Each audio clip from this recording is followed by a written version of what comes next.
ਕਰਮ ਕਮਾਇਆ ਏ ਪੰਜ ਤਾਣ ਪੰਜ ਤਾਣ ਪੰਜ ਤਾਣ ਪੰਜ ਤਾਣ ਪੰਜ ਤਾਣ ਪੰਜ ਤਾਣ ਪੰਜ ਤਾਣ ਪੰਜ ਪੰਜ ਤਾਣ ਪੰਜ ਤਾਣ ਪੰਜ ਤਾਣ ਪੰਜ ਤਾਣ ਪੰਜ ਤਾਣ ਪੰਜ ਤਾਣ ਪੰਜ ਤਾਣ ਪੰਜ ਪੰਜ ਤਾਣ ਪੰਜ ਤਾਣ ਪੰਜ ਤਾਣ ਪੰਜ ਤਾਣ ਪੰਜ ਤਾਣ ਪੰਜ ਤਾਣ ਪੰਜ ਤਾਣ ਪੰਜ ਤਾਣ ਪੰਜ ਤਾਣ ਦੀ ਗੁਲਾਮੀ ਨੇ ਬੜਾ ਮਾਣ ਵਧਾਇਆ ਏ ਪੰਜ ਤਾਣ ਦੀ ਗੁਲਾਮੀ ਨੇ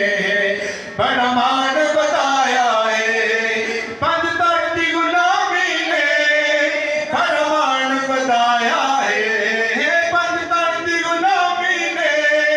ਬੜਾ ਮਾਣ ਵਧਾਇਆ ਏ ਪਟਗਲ ਵਿੱਚ ਨੌਕਰੀ ਦਾ ਪਟਗਲ ਵਿੱਚ ਨੌਕਰੀ ਦਾ